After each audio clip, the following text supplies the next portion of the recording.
Il s'agit d'une note manuscrite récemment publiée, rédigée par Virginia Giuffre, l'accusatrice vocale et visible de Jeffrey Epstein, du prince Andrew et de Ghislaine Maxwell a été retrouvée morte chez elle en Australie ce week-end. Certains, y compris son propre père, auraient remis en question la façon dont Virginia est décédée. Nous allons explorer ces mots et ce qu'ils révèlent sur sa vie au moment de son décès. Nous couvrons l'affaire pour Law & Crime. Je suis Chris Stewart.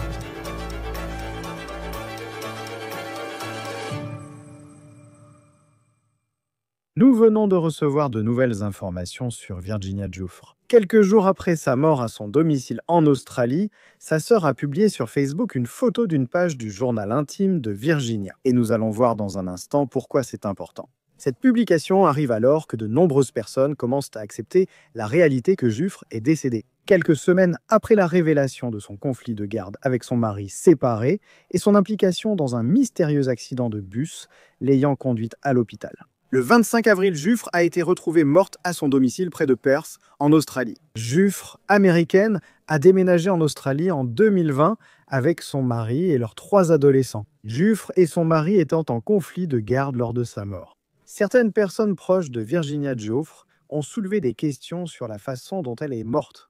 Par exemple, son père a déclaré à TMZ qu'il souhaite une enquête plus approfondie de la part des autorités australiennes. Il cite des publications sur les réseaux sociaux comme celle-ci de 2019 où sa fille écrit, je cite, « Je fais savoir publiquement que d'aucune manière, sous aucune forme, je ne suis suicidaire. Je l'ai fait savoir à mon thérapeute et à mon médecin généraliste. Si quelque chose m'arrive pour le bien de ma famille, ne laissez pas cela passer et aidez-moi à les protéger. Trop de personnes malveillantes veulent me voir réduit au silence. » L'avocat de Giuffre a aussi confié aux médias britanniques The Sun « Quand j'ai reçu l'appel, j'ai dit « Vous plaisantez ?» parce qu'il n'y avait aucun signe indiquant que c'était quelque chose qu'elle envisageait. Giuffre est l'une des, sinon la plus célèbre, accusatrice de Jeffrey Epstein. Elle dit qu'Epstein l'a exploité sexuellement mineure. Elle a aussi accusé le prince Andrew de la famille royale britannique d'avoir eu des relations sexuelles avec elle alors qu'elle avait 17 ans. Voici la photo désormais tristement célèbre qui a été incluse dans sa plainte contre le prince. On y voit Giuffre et le prince Andrew, ainsi que la trafiquante sexuelle condamnée Ghislaine Maxwell, souriant à la caméra en arrière-plan. Le prince Andrew et Giuffre ont trouvé un accord en 2022 après sa poursuite l'année précédente. Il n'a jamais été rendu public combien d'argent Andrew a donné à Giuffre pour régler ces accusations. Mais nous allons parler dans un instant de la circonstance qui pourrait enfin révéler ce chiffre. Le prince Andrew a nié avoir rencontré ou couché avec Giuffre. Lors d'une interview tristement célèbre à la British Broadcasting Corporation en 2019, il s'est exprimé sur Virginia Giuffre après ses accusations de relations sexuelles à Londres en 2001. Je n'ai aucun souvenir d'avoir jamais rencontré cette femme, absolument aucun. Vous ne vous rappelez pas l'avoir vue? Giuffre a déclaré que le prince lui avait offert des boissons, qu'ils avaient dîné et dansé ensemble dans une boîte de nuit chic à Londres. Le prince Andrew a affirmé n'avoir jamais passé de temps avec Giuffre, précisant qu'à la date indiquée, ils n'étaient pas ensemble. Il était en réalité avec ses enfants. Et il a ajouté qu'il ne savait pas où se trouvait le bar dans cette boîte de nuit, parce qu'il ne boit pas d'alcool. Lors de ce moment tristement célèbre de l'interview, Andrew a contesté la description de Giuffre disant qu'il transpirait abondamment. Il l'a déclaré à la British Broadcasting Corporation lors de l'interview en face-à-face de 2019. Il y a un léger problème avec la transpiration, parce que j'ai une condition médicale particulière, c'est que je ne transpire pas, ou plutôt je ne transpirais pas. À l'époque, Giuffre a déclaré avoir rencontré le prince grâce à Ghislaine Maxwell, aujourd'hui délinquante sexuelle condamnée. Elle vit aujourd'hui très différemment. Voici sa photo d'identité judiciaire prise en 2022 au centre de détention Metro à New York. Elle purge une peine de 20 ans pour 5 chefs de trafic sexuel liés au financier décédé Jeffrey Epstein. Epstein est décédé en 2019 dans sa cellule après son arrestation pour trafic sexuel fédéral. Le médecin légiste a affirmé qu'il s'était pendu. Cependant, des doutes persistent sur la mort d'Epstein et la réalité des faits. Mais la mort d'Epstein n'est pas la seule à avoir suscité des questions et accru l'attention sur cette affaire. Giuffre s'ajoute à la liste tragique des personnes liées aux financiers décédés. Selon Fox News, Virginia Giuffre est la 3e accusatrice de Jeffrey Epstein à mourir. Virginia Giuffre exprimait toujours librement ses opinions de son vivant. D'abord accusée des personnes puissantes, et des personnes liées aux puissants, comme le prince Andrew et Jeffrey Epstein. Virginia Giuffre a dit cela à Columbia Broadcasting System News en 2020 sur Maxwell. C'est un monstre, elle est pire qu'Epstein. Elle a fait des choses encore pires qu'Epstein. Après les accusations de Giuffre et un règlement à l'amiable, le prince Andrew a quitté ses fonctions publiques de la famille royale en 2028. Sa mère, la reine Elisabeth, a retiré à Andrew ses titres royaux et militaires en 2022 avant de décéder plus tard cette année-là. Virginia Giuffre a été saluée par ses partisans comme une combattante pour les personnes ayant survécu à la violence sexuelle. La belle-sœur de Giuffre, Amanda Roberts, a publié cette entrée de journal qu'elle dit que Giuffre a écrite sur Facebook. C'est écrit à la main. Je commence par ce qu'a dit Amanda. Citation. En famille, en célébrant notre sœur, nous relisions les journaux écrits par Virginie au fil des ans. Et nous sommes tombés sur cette citation et avons pensé que c'était un beau moment à partager avec vous. Tous les survivants doivent savoir qu'elle est à vos côtés et que sa voix ne sera pas tue. Je sais que c'est tellement important et son souhait, et que nous continuons à nous battre. Et dans la note manuscrite de Virginie, elle dit, je cite, « Mère, père, sœur et frère doivent joliment montrer que les lignes de bataille sont tracées et se tenir ensemble pour lutter pour l'avenir des victimes. » Est-ce que manifester est la solution? Je ne sais pas, mais il faut bien commencer quelque part. Roberts a déclaré qu'au dernier mois de la vie de Giuffre, elle souffrait beaucoup. Il a précisé, je cite, « Au cours des derniers mois, j'ai eu des conversations très profondes avec elle et j'ai essayé de l'encourager. » Une grande partie de la douleur que Giuffre a ressentie durant les derniers mois de sa vie semble être liée à certains des problèmes qu'elle avait avec son mari, dont elle est maintenant séparée, Robert Giuffre.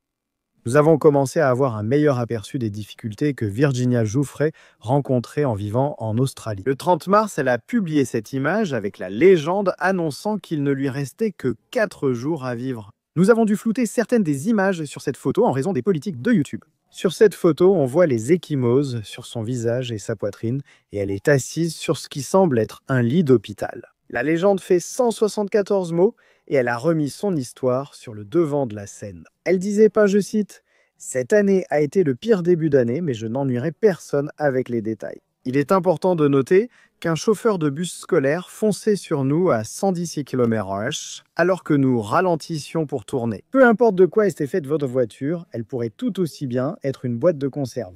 Je suis en insuffisance rénale, ils m'ont donné 4 jours à vivre, ils me transfèrent dans un hôpital spécialisé en urologie. Je suis prêt à partir, mais pas avant d'avoir vu mes enfants, une dernière fois. Mais tu sais ce qu'on dit à propos des vœux? Tu fais un vœu d'une main et tu as de la merde dans l'autre. À la fin de la journée, ce sera toujours de la merde. Merci à tous d'être formidables et d'avoir marqué ma vie. Que Dieu vous bénisse. XX Virginie. Quand Virginie Giuffre a publié ce message, il est vite devenu viral. Elle disait n'avoir que quelques jours à vivre. Beaucoup se demandaient comment tout cela avait pu arriver si soudainement.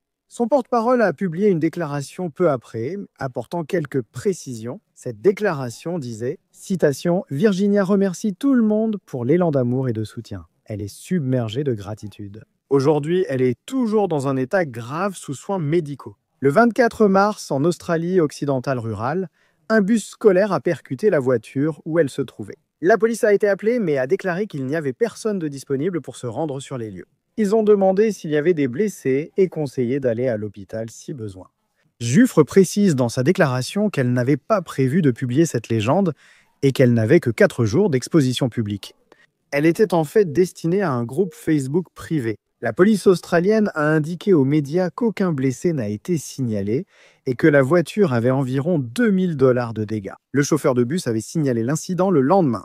À la suite de cette histoire d'accident de bus, beaucoup de choses ont été révélées concernant la bataille pour la garde de Virginia Giuffre et ses arrangements avec son mari séparé, Robert Giuffre. Robert a obtenu en février une ordonnance empêchant Virginia de voir leurs 3 enfants, selon People.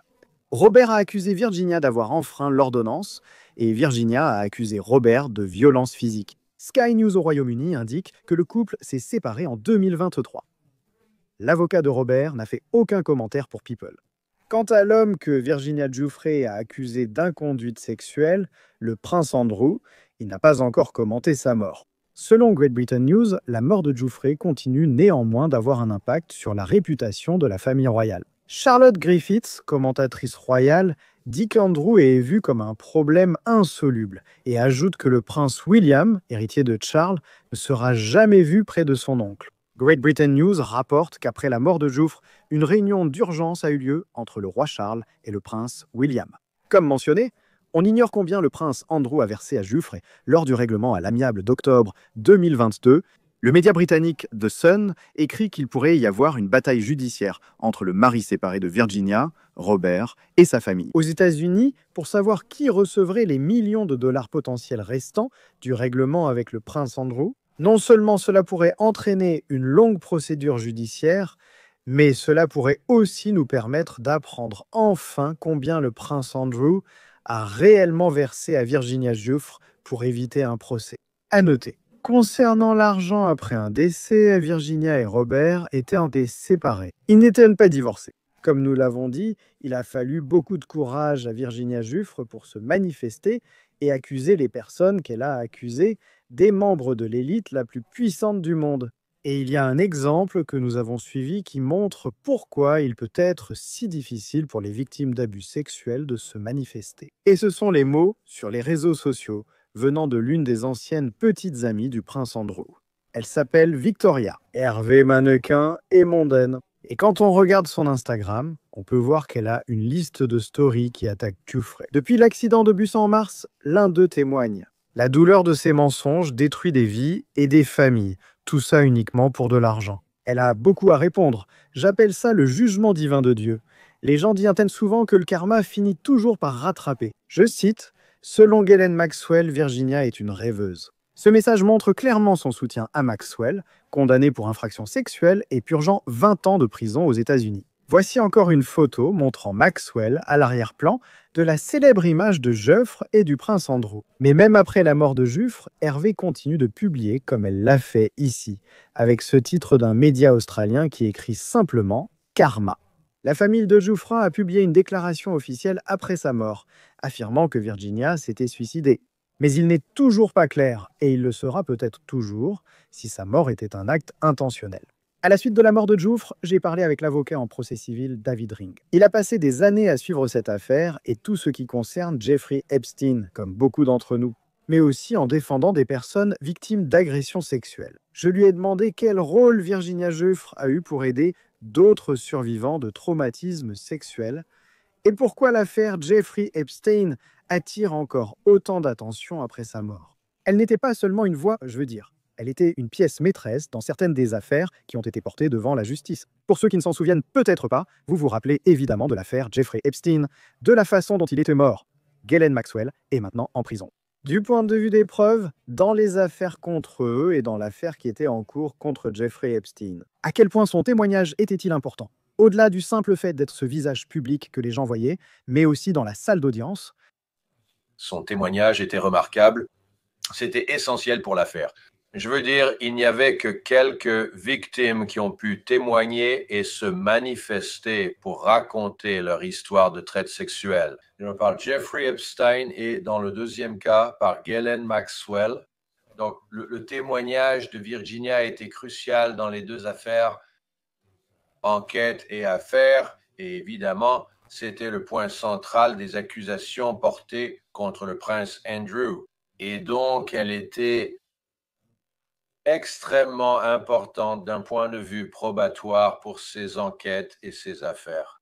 Nous avons regardé aujourd'hui certaines publications de quelqu'un qui est l'ex-petite amie du prince Andrew, Victoria Hervé. C'est une mondaine britannique, je sais que nous avons parlé de certaines de ces publications la dernière fois que nous avons abordé ce sujet.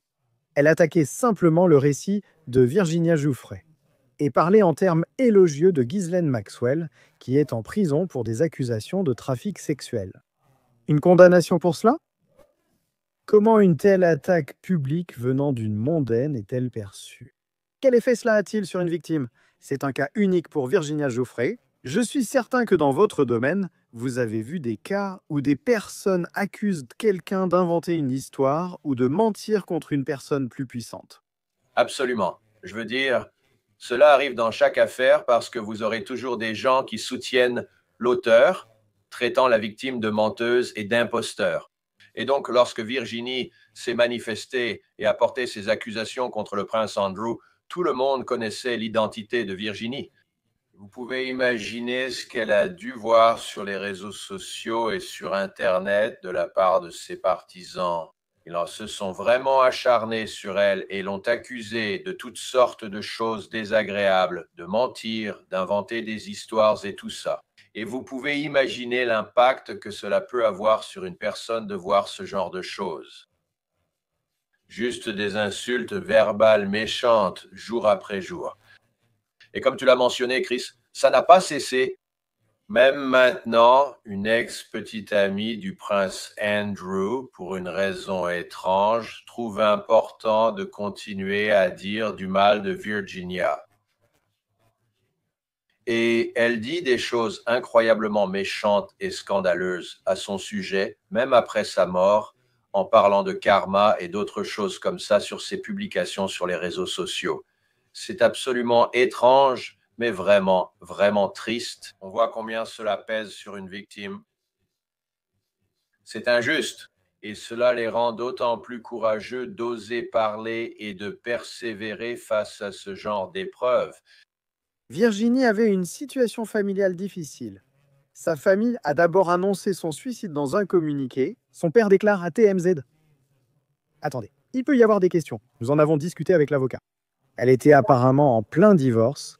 Elle était séparée de son mari en Australie, mais elle était en train d'être officiellement divorcée. Vous avez cette somme d'argent non divulguée que le prince Andrew a versée à Virginia Giuffre. Lorsqu'ils ont conclu un accord à l'amiable en 2022, cela semble compliqué avec les parties susceptibles de réclamer. Que deviendrait cet argent en cas de litige au tribunal? Voilà le problème. Encore de nombreuses questions sans réponse. Virginie avait-elle un testament? Nous ne le savons pas encore. Mais si elle en avait un et que c'était un testament valide et légitime, d'accord, c'est ce qui va faire foi. C'est bien. Et où ira l'héritage? Cependant, même cela pourrait être contesté par d'autres personnes. Vous savez, des membres de la famille qui n'étaient peut-être pas inclus dans le testament ou à qui rien n'a été légué dans le testament. Ils pourraient alors dire « Oh, le testament est frauduleux » ou « Ce n'est pas un testament légitime », ce genre de choses. S'il n'y a pas de testament, alors vous savez. D'après ce que je comprends du droit australien, similaire à celui de nombreux États américains, c'est que parce qu'elle n'était pas encore officiellement divorcée, même si elle était séparée de son mari, il n'était pas divorcé. Il tire le premier sur la liste pour recevoir ses biens. Et donc, cela pourrait encore être quelque chose que, parce que cela doit probablement passer par les tribunaux, c'est quelque chose sur lequel nous pourrions en apprendre beaucoup plus. Cet accord de Prince Andrew, parce que le public ne connaît pas encore la somme exacte que Prince Andrew a payée. Et donc, vous savez, il y a beaucoup de spéculations selon lesquelles cela se situerait dans les 8 chiffres et ce genre de choses, mais personne ne l'a jamais réellement annoncé. On ne le sait pas avec certitude. Et donc, si ce litige concernant l'héritage de Virginia va devant les tribunaux, il se peut très bien que nous découvrions le montant que Prince Andrew lui a versé dans le cadre d'un accord. Oui, non, c'est un point vraiment intéressant. Et nous verrons comment cela va évoluer. Et ensuite, comment cela? Bien sûr, Prince Andrew n'exerce plus officiellement de fonction royale, mais quel impact ce montant aurait-il sur son héritage, déjà terni au Royaume-Uni? Enfin, David, l'affaire Jeffrey Epstein suscite toujours un vif intérêt, même des années après. Des questions sur sa mort, même via des déclarations d'avocats. Cela alimente encore les spéculations et théories du complot autour de cette affaire. Vous avez suivi cette affaire longtemps. De quoi s'agit-il concernant Jeffrey Epstein et ses associés? Qu'est-ce qui suscite cet intérêt? Et presque le niveau de méfiance que les gens ont envers tout ce qui est officiellement dit par les forces de l'ordre sur la façon dont il est mort, peut-être aussi sur la façon dont Virginia est morte. S'il n'y a pas plus d'enquête à ce sujet, qu'est-ce qui, dans cette histoire, semble simplement alimenter les théories du complot? Oui, eh bien, écoutez, Epstein était évidemment une personne incroyablement puissante qui avait accès aux personnes les plus puissantes de ce pays, y compris des présidents. Et donc, vous savez, toutes les personnes riches et influentes qu'il connaissait, avec qui il traînait et avec qui il était associé, ainsi que sa propre richesse. Et donc, vous savez, la controverse autour du suicide d'Epstein va durer encore longtemps parce qu'il y a beaucoup de questions à propos de savoir s'il s'est suicidé en prison ou si quelqu'un l'a tué pour le faire taire. Ça va durer longtemps, on n'aura probablement jamais de réponse à ça. Et c'est triste. On peut voir la trace de tragédie qu'il a laissée derrière lui. Et c'est un autre exemple avec Virginia Giuffre et tout le tumulte dans sa vie. Je pense que, d'après ce qu'on entend, il semble qu'elle se soit donné la mort, accidentellement ou intentionnellement. Personne ne dit que d'autres sont impliqués, mais cela reste une tragédie.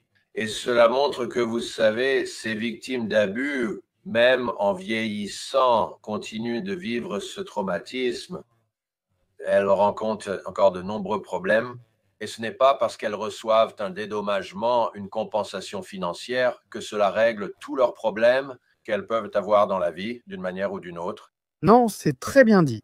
Développement incroyablement triste dans l'histoire impliquant Virginia Giuffre, l'avocat spécialisé en procès civil David Ring. Ravi de vous accueillir sur Law and Crime. Merci d'être venu. Marty, Sur l'affaire présentée par Law and Crime, je suis Chris Stewart. On se retrouve la prochaine fois.